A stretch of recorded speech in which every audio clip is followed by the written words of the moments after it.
Here are the questions I asked 3 different teachers to gauge how they use technology in the classroom. The first question is meant to measure a teacher's approach to staying current with research that supports student learning outcomes.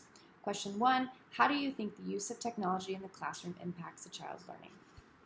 Then I followed up this question with a series of 2 other questions to engage a conversation around identification, exploration, evaluation, and adoption of new digital resources. I asked if you could have access to any technology you desired, how would you integrate technology into your teaching? And then I asked, what would you change about using technology in educational settings? Then I followed up those questions with a set of questions asked to explore how teachers use technology to personalize learning experiences. I asked, how have you used technology to teach in the last 1 year, and how do you use the internet as a teacher? What technology do you feel most comfortable using? Then I asked the following question, how effective do you think your usage of technology was in advancing student learning? I asked this question to gauge how teachers inspire students to contribute and engage responsibly in the digital world.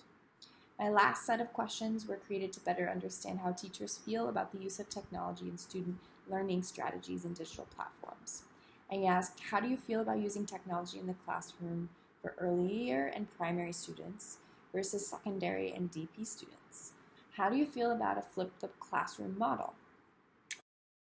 I feel like my interviews exposed to me that the teachers I interviewed do not use technology to the best of their ability in the classroom because of a variety of reasons. Firstly, they don't have the proper training in the technology in order to use it. Secondly, they don't have access to the technology in order to use it.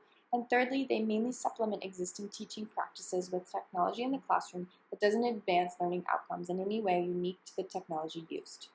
One teacher I interviewed described herself as interested in using technology more with her classroom, with her main focus on using it as a tool to communicate with parents, to document work. She identified that we mainly do songs on YouTube. We don't use technology actively to promote student learning. We watch videos, mostly, that and typing stories on Google Docs.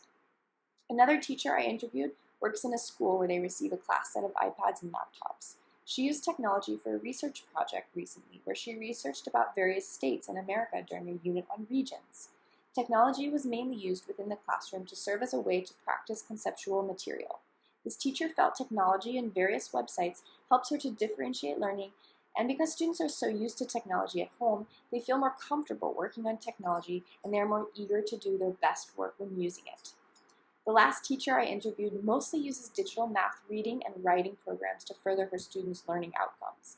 She actively uses technology to provide learning opportunities in grammar, to practice math concepts, to assist with spelling and writing, and she uses technology as a tool to record answers that are submitted, basically to help eliminate paper.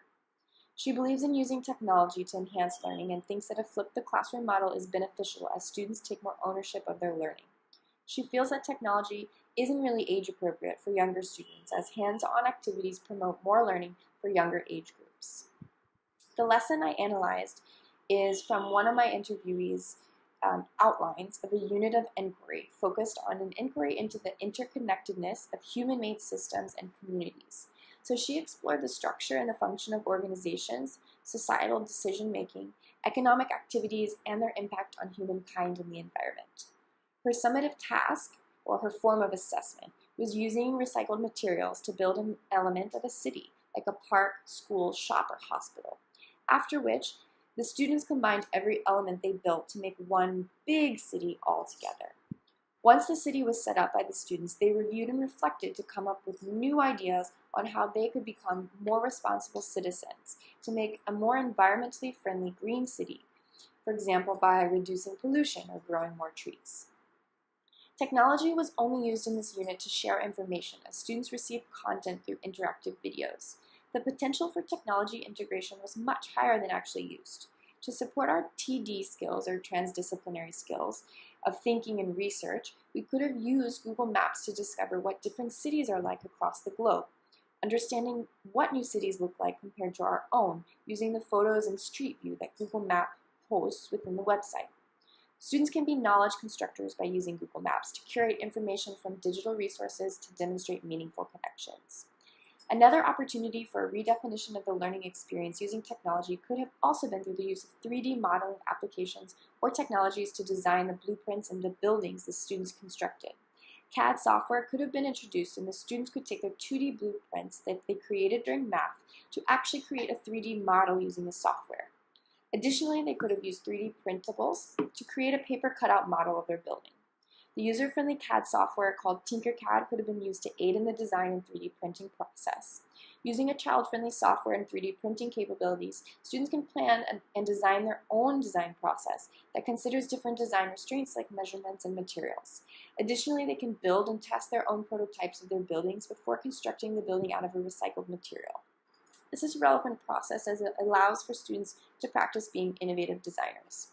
Lastly, I saw potential for students to collect data by surveying their peers to determine agreed-upon ways to make their constructed city more environmentally friendly. Students could have collected data using a table chart, asking their peers, how would you like to make your city more environmentally friendly? Teachers could record their responses using video and then create a visual representation of their data using a graph or pie chart. Since students are 5 and 6 years old, this ISTE standard would be modeled to students instead of students taking the ownership themselves. So following this activity, the cohort together, we created the following guide of tech reflection questions to use while developing our own lesson plans. Question 1, does technology enhance learners' ability to achieve the learning outcome over traditional methods? Question 2, has the technology been proven to be effective and sustainable in the long run? Question 3, will using the technology create unfair gaps between students due to lack of access? Question 4, is it age appropriate? Question 5, does the technology choice support the primary goal? Thanks for listening to my first blog posting, and please reach out with any questions in the comments section.